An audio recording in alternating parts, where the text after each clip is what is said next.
ارمان بھائی نے بہت چاہا کہ وہ سیدہ رقیہ کو اپنی اصلیت بتا کر ایک بار ان کو یہ موقع دیں کہ وہ اپنے فیصلے پر نظر ثانی کر سکیں، مگر یہ چاہت اور عشق کا جو کھیل ہے بہت تنگ کرتا ہے۔ محبوب کے چھن جانے کا خوف سچائی بیان کرنے سے مانع ہوتا ہے۔ بھائی کوشش کے باوجود سیدہ رقیہ کو یہ نہ بتا سکے کہ ان کی اصلیت کیا ہے۔ بالآخر نتیجہ یہ نکلا کہ بھائی نے سیدہ رقیہ سے شادی کا فیصلہ کر لیا اور اسے اپنے دوسرے معلمین کو بھی آگاہ کر دیا۔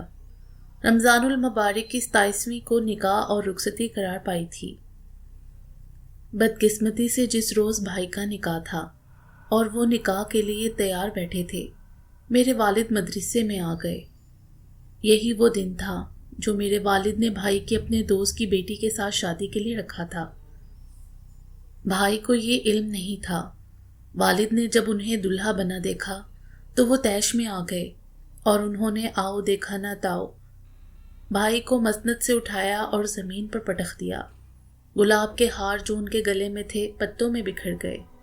پورے اجتماع پر خوف طاری ہو گیا، کیونکہ والد صاحب نے اپنے اصلی روپ میں مخفی رہتے ہوئے بھائی پر غصہ ظاہر کیا تھا۔ لوگ حیران تھے کہ ارمان میاں کو یکدم کیا ہوا ہے۔ انہیں ہوا میں اچھلتے اور پھر زمین پر گرتے سبھی نے دیکھا تھا، اور سب نے یہ بھی دیکھا تھا کہ جب ارمان بھائی زمین پر سر کے بل گرے اور دوسرے ہی لمحے اٹھ پڑے تو خون کا ایک قطرہ بھی ان کے ناک، منہ اور سر سے نہیں بہا تھا۔ ان کی آنکھیں سرخ ہو گئی تھی اور وہ اپنے والد کو دیکھ کر چلائے تھے، ابا جان یہاں کیوں آئے ہیں؟ جواباً جب والد صاحب بولے تو مدرسے کے در و دیوار تک ہل گئے۔ انہوں نے بھائی کو لان تان کی اور صاف صاف کہہ دیا، تم ایک جن زادے ہو کر انسانوں میں شادی کر رہے ہو۔ تمہیں معلوم ہے ہماری رسوم اس کی اجازت نہیں دیتی، اور پھر میرے خاندان میں تو یہ ممکن ہی نہیں ہے۔ لوگوں نے یہ سنا تو سب سر پر پاؤں رکھ کر بھاگنے لگے۔ ارمان بھائی نے بہت کوشش کی کہ ابا جان کا غصہ ٹھنڈا ہو جائے، مگر اب کوئی فائدہ نہیں تھا۔ جس نے یہ سنا وہ خوف کے مارے بھاگ گیا۔ سیدہ رقیہ کو یہ معلوم ہوا کہ ارمان کتبی دراصل ایک جن زادہ ہے تو وہ غم کی شدت سے ایسی بے ہوش ہوئیں کہ پھر دوبارہ اس دنیا میں نہ آ سکیں۔ ارمان بھائی کو ان کی موت کا علم ہو گیا تھا، اور پھر وہ ایسے تڑپے اور جلال میں آئے کہ ان کی شرافت اور نرمی کے قصے سنانے والے بھی انگشتے بدندان ہو کے رہ گئے، لیکن وہ اکیلے تھے۔ والد صاحب نے انہیں باغی قرار دیا، اور پھر میرے بھائی نے جب ان کی کسی بھی قسم کی بات کو ماننے سے انکار کر دیا تو والد صاحب نے اپنے دوست قبیلے کے ساتھ مل کر انہیں ختم کر دیا۔ شاہد بھائی، والد نے سنگ دلی کی ایسی لرزہ ہیز روایت قائم کر دی تھی کہ آج میں اس بارے میں سوچتا ہوں تو تڑپ اٹھتا ہوں۔ انہیں برف زاروں میں زندہ دفن کر دیا گیا۔ ان کے بدن کو آہنی میہوں سے برف کے بڑے بڑے ستونوں کے ساتھ گاڑ دیا گیا، اور ان کی آتش امیز حیات سسک سسک کر بجھتی رہی۔ میرا بھائی مر گیا۔ جنات کی اندھی اور فرسودہ روایات جیت گئی۔ غازی اپنے بھائی کی المناک داستان سناتے ہوئے سسکنے لگا تھا، اور خود میری بھی سسکیاں نکل رہی تھیں۔ نہ جانے ہم کتنی دیر تک روتے رہے، نہ جانے ہم کتنی دیر تک روتے رہے۔ مجھے آج بھی اپنے سینے میں وہ ہچکیوں بڑی آہیں سنائی دیتی ہیں، اور میں بے اختیار ہو کر غازی کو یاد کرنے لگتا ہوں۔ ہم سمجھتے ہیں سارے دکھ، درد اور پریشانیاں صرف انسانوں میں ہیں۔ عشق و محبت کی مستی اور ہجر و وصل کا لطف و عذاب صرف ہم انسانوں کی تقدیر میں لکھ دیا گیا ہے۔ خاندانی اور قبائلی مکروہ رسم و رواج صرف انسانوں کو لطیف اور آفاقی جذبات کے پنپنے سے روکتے ہیں، مگر ہمارے علاوہ بھی ایک مخلوق ہے جسے آگ سے تخلیق کیا گیا، اور وہ ہواؤں اور زمین کے گوشے گوشے میں موجود ہے، مگر ہمیں اس کی خوشیوں اور غموں کا ادراک نہیں ہے۔ ہاں، صرف ہمارے ذہنوں پر اس کا خوف مسلط ہے۔ غازی کو ایک کلندرہ لا ابالی اور ہمہ وقت بے چین شرارتی ہی پایا تھا، مگر وہ قلبی جذبات کی کیفیات اور غم و اندوہ کی حسیات کو سمجھتا تھا۔ مجھ میں اب حوصلہ نہیں رہا تھا کہ اسے مزید کچھ دریافت کروں۔ غازی، میں بابا جی سے ملنا چاہتا ہوں، میں نے خاصی دیر بعد اسے مخاطب کیا۔ بابا جی اس وقت بہت ناراض ہیں بھیا، وہ افسردہ سا ہو کر بولا۔ میرا دل چاہتا ہے تم یہیں میرے پاس اس وقت تک بیٹھے رہو جب تک سحری کا تارا ڈوب نہیں جاتا۔ وہ ستاروں بھرے آسمان کو دیکھتے ہوئے گویا ہوا۔ وہ ہلاؤں میں گھورتا رہا، ایسے لگا جیسے ستارے گن رہا ہے اور کسی خاص ستارے کی تلاش میں ہے۔ کیوں؟ وہ مجھ پر بھی ناراض ہے؟ میں نے پوچھا۔ کچھ پتا نہیں، شاہ صاحب کی تو شامت آئی ہوئی تھی کچھ دیر پہلے۔ اصل بات یہ ہے کہ شاہ صاحب کو معلوم تھا کہ آج بابا جی حاضری نہیں دے سکیں گے، لہٰذا انہوں نے آپ سے جو کام لیا ہے وہ اسی غلطی میں لے گئے ہیں۔ اگر انہیں معلوم ہوتا تو شاید وہ آپ کو اس کام پر پھر بھی بیچ دے اور اس کی حفاظت کے لیے ہم میں سے کوئی آپ پر مامور کر دیا جاتا اور آپ کو قبرستان میں ایسے حالات پیش نہ آتے۔ اس کی طبیعت اب بحال ہو رہی تھی۔ اگر آپ کہو تو میں بابا جی سے آپ کے لیے اجازت کا پروانہ لا سکتا ہوں۔ وہ کیسے؟ اس کے لبوں پر شگفتگی کے پھول نئے سرے سے کھل رہے تھے۔ جلیبیاں تو خط، اب کچھ چھوڑ ہونا چاہیے۔ میں بے ساختہ مسکرا دیا۔ یار، اب تو یہی کچھ بچا ہے۔ میں نے جیب سے پیسے نکال کر اسے دیے اور وہ اس نے روپے ایسے اچک لیے جیسے چیل مرغی کا بچہ۔ لو بھیا، میں ابھی آیا، یہ کہہ کر وہ غائب ہو گیا اور میں باغیچے میں تنہا رہ گیا۔ مجھے صبور کا خیال آ گیا۔ ارد گرد دیکھنے لگا مگر مجھے نظر نہیں آیا۔ البتہ احساس ہوا کہ پودوں کے سائے بہت زیادہ گھنے اور ان پر لرزہ طاری ہو رہا ہے۔ ایسے لگتا تھا جیسے اس کے اندر ہزاروں وجود داخل ہو چکے ہیں اور یہ سارے سائے ایک دوسرے میں مدغم ہوتے جا رہے ہیں۔ مجھے فضا میں گھٹن کا بھی احساس ہوا۔ فضا کی خنکی اور رومانیت یکسر موقوف ہو رہی تھی۔ مجھے گھبراہٹ اور خوف محسوس ہونے لگا اور میں جلدی سے مہمان خانے کی طرف بھاگنے لگا، مگر جو ہی میں نے قدم اٹھائے مجھے احساس ہوا جیسے سارے پودے میرا گھیراؤ کرنے لگے ہیں اور ان کا گھیراؤ لمحوں میں تنگ سے تنگ تر ہونے لگا۔ مجھے یہ سمجھنے میں اب دیر نہیں لگی کہ جنہیں میں پودوں کے سائے سمجھ رہا تھا در حقیقت وہ وجود ماروائی تھے جو سیاہ لبادوں میں اپنے وجود پھیلا کر آگے ہی آگے بڑھ رہے تھے۔ سائے میرے چاروں طرف پھیل گئے اور میں ان کے حصار میں قید ہو کر رہ گیا۔ ابھی تک مجھے کسی نے کچھ نہیں کہا تھا، لیکن ان کے تیور بتا رہے تھے کہ اگر یہ یوں ہی آگے بڑھتے رہے تو مجھے پیس کر رکھ دیں گے۔ میں نے چیخ کر ان سے پوچھا، کون ہو تم؟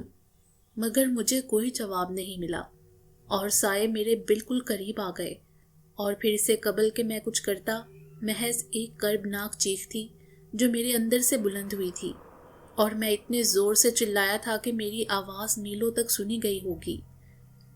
اس لمحے چاروں طرف پھیلے سائے ایک دوسرے میں آ کر ضم ہو گئے تھے اور میں ان کے درمیان پس کر رہ گیا تھا۔ مجھے یوں لگا جیسے میرا وجود بھڑکتی ہوئی آگ میں جھونک دیا گیا ہے۔ میری روئیں روئیں دہکنے لگیں اور یوں لگا جیسے سر سے پاؤں تک میرے وجود سے شعلے بلند ہونے لگے ہیں۔ دماغ میں چونٹیاں سی رینگنے لگی تھیں اور دل کے در و دیوار پر کوئی بڑی سی چھپکلی رینگنے لگی ہے۔ اس کے بعد میرے ساتھ کیا ہوا یہ مجھے اس وقت معلوم ہوا جب مجھے بابا جی شفقت بڑے انداز میں پکار رہے تھے۔ ان کی آواز میرے لیے روشنی کی لہر بن رہی تھی اور میرا ذہن تاریکیوں کی پستیوں سے اجالوں کی بلندی کی طرف پرواز کرنے لگا۔ یہ روشنی اور اجالے مجھے اوپر ہی اوپر اس مقام تک لے گئے تھے جہاں مجھے 3 چہرے نظر آنے لگے تھے۔ یہ غازی، شاہ صاحب اور بابا جی تھے۔ بابا جی کے چہرے پر مسرت افروز نور پھیلا ہوا تھا۔ احرام میں ان کا پورا وجود گم تھا۔ دودھیائی رنگت سفید گیسو ان کے شانوں پر لہرا رہے تھے۔ آج ان کا دیدار پہلے دیدار سے مختلف تھا۔ اپنا ہاتھ میری طرف بڑھا کر بولے، میرا ہاتھ تھام لو میرے بیٹے، تم ایک بہادر انسان ہو، آگے بڑھو۔ جو ہی انہوں نے مجھے پکارا مجھے احساس ہوا کہ کوئی ایسی قوت اور بھی وہاں موجود ہے جو مجھے اب اجالوں سے پیچھے کی طرف کھینچ کر تاریکیوں میں گم کرنا چاہتی ہے۔ وہ بار بار میرا دامن پکڑ رہی تھی اور مجھے پیچھے کو دھکیلنے کے لیے کوشاں تھی۔ اس کی پرواہ نہیں کرو، اپنی پرواز بلند رکھو، بابا جی نے مجھے حوصلہ دیا۔ مجھے حوصلہ ہوا اور میں زور و شور سے اجالوں میں آگے بڑھنے کی کوشش کرتا رہا، مگر میرے ساتھ معاملہ اب اس گاڑی کی طرح پیش آ رہا تھا جس کے پچھلے ٹائر کسی نرم زمین میں دھس جاتے ہیں اور ڈرائیور گاڑی کا زور لگاتا ہے تو ٹائر باہر نکلنے کی بجائے مزید دھنستے چلے جاتے ہیں۔ میں نے بابا جی کو اپنی کیفیت سے آگاہ کرنا چاہا اور لب کھولے تو ایک لفظ بھی زبان سے نہ نکل سکا۔ لگا جیسے کسی نے میری زبان کو تالو کے ساتھ چپکا دیا ہے اور گلے میں کانٹے چبو رہا ہے۔ اس شدت زور اور لاچارگی سے میری آنکھوں سے آنسو روا ہو گئے اور میں بہت زور آزمائی اور کوشش کے بعد محض یہ کہنے میں کامیاب ہو گیا، بابا جی سرکار، میں کیا کروں؟ کوشش کے باوجود یہ اندھیرے مجھے نہیں چھوڑ رہے۔ بیٹے، جب انسان کو اس کے امتحان میں سرخ روئی حاصل ہوتی ہے، بابا جی نے اپنا ہاتھ پیچھے ہٹا لیا، سارے لوگ اندھیروں سے اجالے میں آنا چاہتے ہیں لیکن قوت موقوف ہونے سے وہ ایسا نہیں کر پاتے۔ اور جانتے ہو تم، یہ قوت باطنی، روحانی وجدان اور سرشاری کیا شے ہے؟ یہ روح ہی کی طاقت ہوتی ہے جو انسان کو علم و آگاہی سے آراستہ کرتی ہے۔ جو لوگ اپنی روح سے ہم کلامی اور اس کی جبلت کو پا لیتے ہیں، ان کے لیے اندھیروں یعنی گمراہی سے نکل آنا مشکل نہیں ہوتا۔ یہی معاملہ تمہارے ساتھ پیش آ رہا ہے۔ تم اندھیروں اور اجالوں میں معلق ہو، تمہیں ابھی ان میں تمیز کرنا نہیں آ رہی۔ جنہیں تم سچائی اور حقیقت سمجھتے ہو، حقیقتاً وہ بھی گمراہی کا ایک لبادہ ہے۔ تمہارا دل ابھی تک پراگندہ ہے، دوسروں کے لیے اپنے دل کو کشادہ کر لو اور سچائی کی روشنی کو پکڑ لو، تم ان اندھیروں سے باہر آ جاؤ گے۔ میں محسوس کر رہا ہوں کہ تم میں یہ خوبیاں ہیں، تم اجالوں کے سفر کے مسافر ہو۔ میں نے تمہیں پکارا اور تم لوٹ آئے، لیکن اب تم رک گئے ہو میرے بچے۔ آگے بڑھو، دیکھو میں ہی ہوں اپنے شاہ صاحب اور تمہارا غازی بھی اپنے ہاتھ تمہاری طرف بڑھا رہے ہیں۔ آؤ اور میرے بچے ہمارا ہاتھ تھام لو اور اجالوں کی دنیا میں آ جاؤ۔ یہ کہہ کر ان تینوں نے اپنے اپنے ہاتھ میری طرف بڑھا دیے اور میں جوش کے عالم میں اندھیروں کے ہاتھ اپنے دامن سے ہٹا کر ان کے ہاتھ تھام لینے میں کامیاب ہو گیا۔ تینوں نے مجھے نہایت آہستگی سے اوپر اٹھایا اور مجھے ایک براق بستر پر لٹا دیا جس کے چاروں طرف خوشبوؤں کا راج تھا۔ فضا میں تراوت اور نغمگی کا احساس تھا۔ نہایت پرسکون روشنی تھی جو قلب و نظر کو لطف و کرم کے احساسات سے دوچار کر رہی تھی۔ میں نے ایسا بستر اور ایسا ماحول کبھی نہیں دیکھا تھا جو اجالوں کی دنیا میں وارد ہو کر پایا۔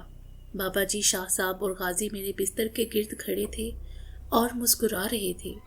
میری آنکھوں میں ابھی تک آنسو اٹکے ہوئے تھے۔ میں نے بولنے کی کوشش کی اور پرجوش انداز میں بولا، بابا جی سرکار، مجھے معاف کر دیں، میں واقعی شاہ صاحب کے بارے بدگمان تھا، مگر اب وعدہ کرتا ہوں کہ یہ میرے بھائی ہیں اور میں ان کی تابع داری میں کوئی کسر نہیں چھوڑوں گا۔ بابا جی تسخین امیز انداز میں پیر ریاض شاہ کی طرف دیکھنے لگے تو ان کے لبوں پر گہری مسکراہٹ نمودار ہوئی۔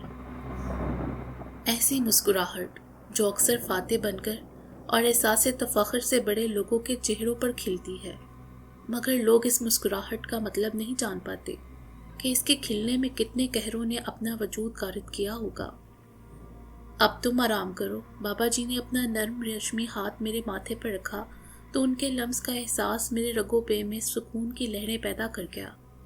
جب اٹھو گے تو تمہیں بہت سے کام کرنے ہیں۔ بابا جی کے لمس کا احساس اتنا بھرپور تھا کہ نیند میری آنکھوں میں اتر گئی اور میں سو گیا۔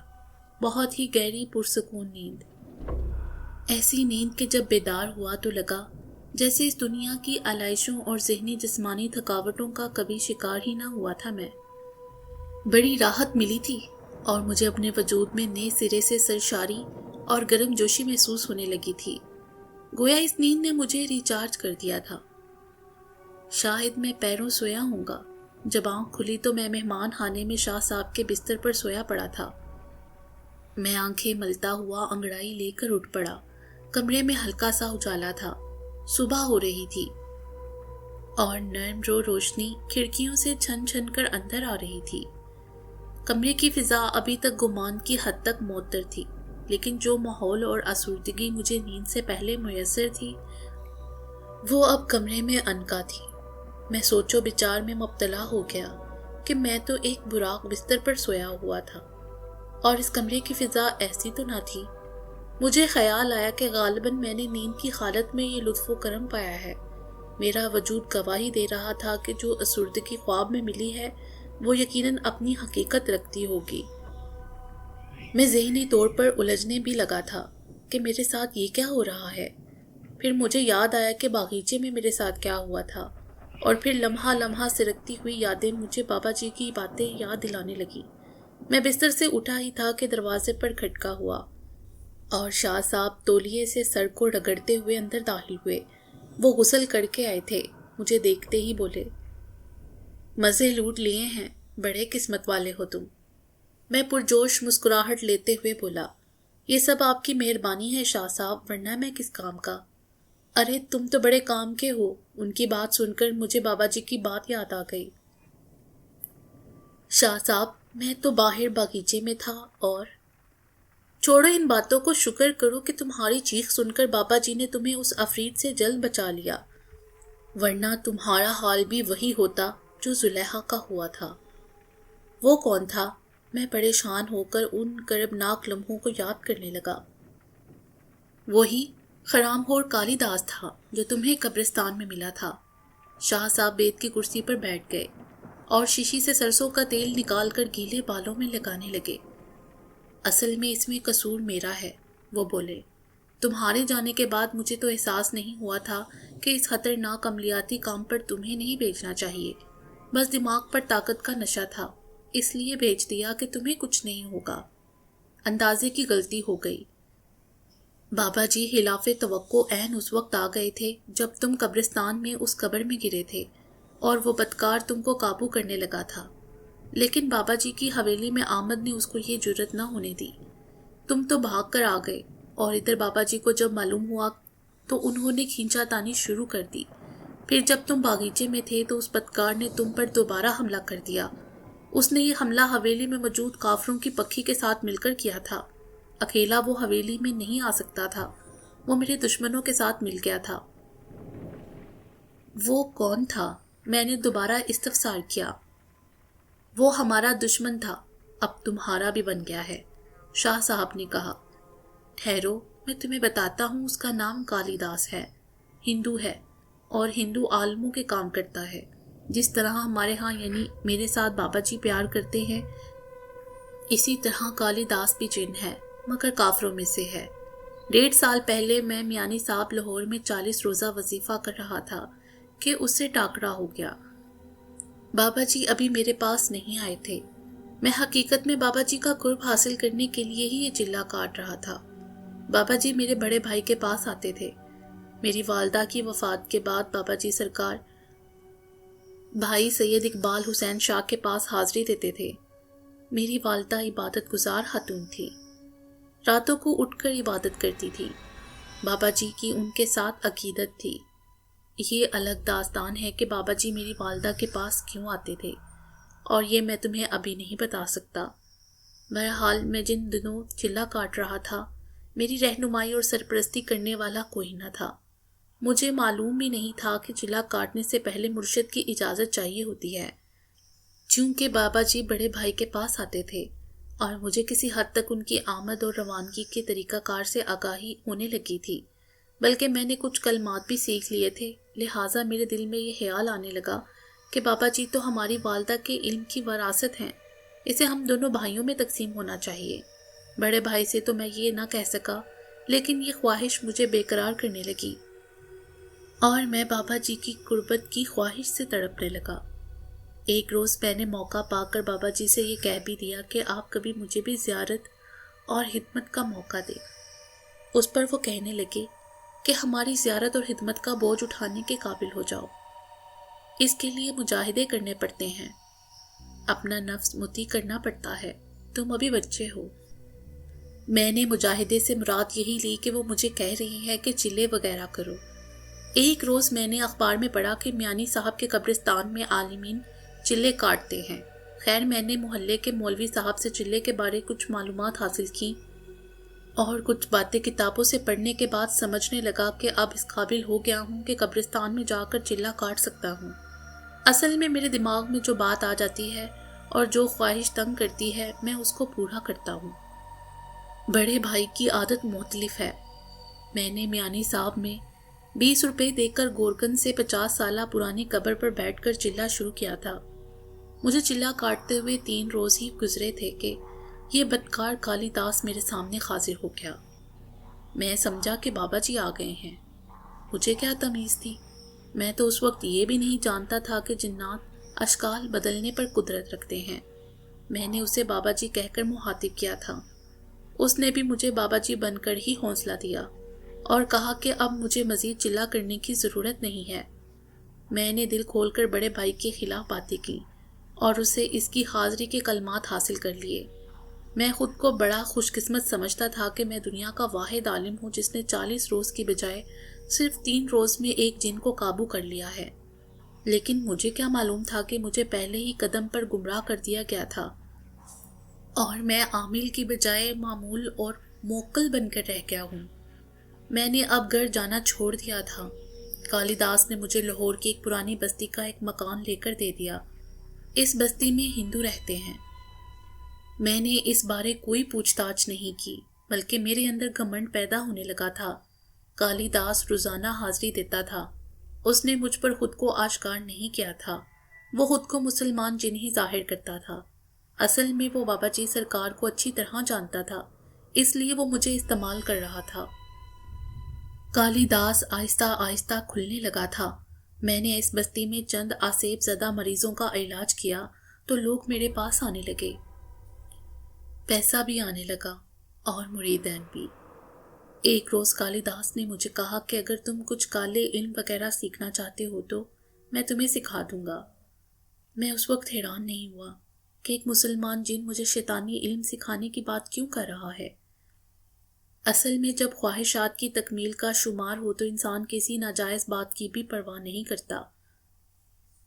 میں نے حامی بھر لی اور یہ مجھے ہندوؤں کے مندروں، اشنان گھاٹ اور مرگٹ وغیرہ پر لے جانے لگا۔ پھر ایک روز اس نے مجھے ایک ایسا علم سکھایا جس کو یاد کرتا ہوں تو میری روح کانپ جاتی ہے۔ یہ علم سکھانے کے بعد اس نے مجھے کہا کہ اب تم اپنے گھر میں اس وقت یہ عمل کرنا جب تمہارا بھائی بابا جی یعنی میری حاضری لگائیں۔ اس طرح میں ان کی قید سے نکل کر ہمیشہ کے لیے تمہارے پاس آ جاؤں گا۔ میں نادان تھا، یہ نہیں سمجھ سکا تھا کہ جب وہ خود میرے پاس آ جاتا ہے تو پھر کس قید کی بات کر رہا ہے۔ خیر، میں وہ سفلی علم سیکھنے کے بعد گھر گیا۔ بھائی عموماً جمعرات کو بابا جی کی حاضری لگاتے تھے، لیکن اس روز بابا جی چند مریضوں کے علاج کے لیے حاضری دے رہے تھے۔ بھائی جب آسیب زدہ مریضوں کا علاج کر کے فارغ ہوئے اور بابا جی کے ساتھ گفتگو میں مصروف تھے تو میں نے کالی داس کا سکھایا ہوا عمل کرنا شروع کر دیا۔ خدا کی پناہ، ایسا حشر برپا ہوگا، ایسا قہر رونما ہوگا، میرے تو ہوش اڑ گئے۔ بڑے بھائی کو تو سمجھ ہی نہیں آ سکی تھی کہ یہ کیا ہو رہا ہے اور میں کیا کرنے جا رہا ہوں، اگرچہ وہ مجھ سے شاکی رہتے تھے، لیکن وہ یہ بات اپنے ذہن میں نہیں لاتے تھے کہ میں ان سے بدگمان رہتا ہوں۔ میں نے اس عمل کے ابھی 2 جا بھی کیے ہوں گے کہ کمرے میں بہت چال آ گیا۔ بابا جی اتنے زور سے ڈکرائے تھے کہ گھر کی دیواریں تھرا گئیں۔ کیا ہوا سرکار؟ بھائی پریشان ہو گیا تھا۔ کون ہے یہ؟ بابا جی قہر و جلال میں چنگھاڑتے تھے۔ کس نے لانتی کوڑا لہرایا ہے؟ بابا جی نے فضا میں ہاتھ بلند کیے تو ان کے سینکڑوں شاگرد ٹمٹماتے ستاروں کی طرح فضا میں تیرنے لگے اور پھر دوسرے ہی سانے آواز گونجی، حضرت ریاض شاہ کالا علم کر رہا ہے۔ ریاض شاہ؟ اوے بدبخت، تو کیا کر رہا ہے؟ مجھے جہنمی آگ کے آتش آلودہ کوڑے مار رہا ہے۔ اوے بدبخت انسان، تو کیسا گناہ کر رہا ہے؟ یہ کالا علم کر کے مجھے ختم کرنا چاہتا ہے، لیکن قسم ہے مجھے خدائے لم یزل کی، تو اس میں کبھی کامیاب نہیں ہو سکتا۔ یہ کہہ کر بابا جی نے اتنے زور سے مجھے تھپڑ مارا کہ میرا سر دیوار سے جا ٹکرایا اور میں بے ہوش ہو گیا۔ ہوش تو اس وقت آئے جب بڑے بھائی اور بابا جی آپس میں باتیں کر رہے تھے اور مجھ پر یہ عقدہ کھلا کہ دراصل مجھے کالی داس نے گمراہ کیا تھا۔ وہ بابا جی کے بہروپ میں مجھے چکمہ دیتا رہتا تھا۔ بڑے بھائی میرے فعل پر شرمندہ ہو کر بابا جی سے معافیاں مانگ رہے تھے۔ مجھے ہوش آ گیا تھا۔ لہٰذا میں نے یہی دیکھا کہ اب میرے لیے فرار کا کوئی راستہ نہیں ہے، تو میں بابا جی اور بھائی کے قدموں میں گر گیا اور اپنے گناہ اور غلطی کا اعتراف کیا۔ بابا جی نے معاف کر دیا اور کہا کہ وہ ایسے جن ہیں جو چلوں سے اسیر نہیں ہوتے، صرف کمزور اور کم علم جنات کو عملیات و وظائف سے قابو کیا جا سکتا ہے۔ کالی داس نے جان بوجھ کر مجھے گمراہ کیا تھا۔ اس کی بابا جی کے ساتھ جنگ رہتی تھی، وہ بدی کا محافظ تھا اور بابا جی نیکی کے پرچار۔ کالی داس اور بابا جی کی لڑائی بھی ایک طویل داستان ہے۔ خیر، بابا جی نے مجھے معاف کر دیا اور میں نے بھی انہیں بتا دیا کہ میں ان کی قربت کا متمنی ہوں اور ان کے بغیر جی نہیں سکتا۔ بڑے بھائی تو نہیں چاہتے تھے کہ بابا جی میرے پاس آیا کریں، لیکن میں کچھ اس انداز میں اپنی محبت کا اظہار کیا، اپنی والدہ کا واسطہ دیا اور کہا کہ اگر انہوں نے میرے سر پر دست شفقت نہ رکھا تو میں بہک جاؤں گا۔ بس بابا جی نے مجھے کچھ علوم سکھائے اور میرے پاس بھی آنے لگے، لیکن کالی داس کا دیا ہوا علم مجھے تنگ کرنے لگا۔ کالا علم گندگی میں زندہ رہتا ہے اور روحانی نورانی علم پاکیزگی کا تقاضا کرتے ہیں۔ میں کالے علم سے طائب تو ہو گیا ہوں، لیکن ابھی تک میرے کمر پر اس خبیث کی دستک جاری رہتی ہے۔ کل جب میں نے تمہیں قبرستان بھیجا تھا تو اس کالی داس نے ہی تمہیں پکڑنے کی کوشش کی تھی۔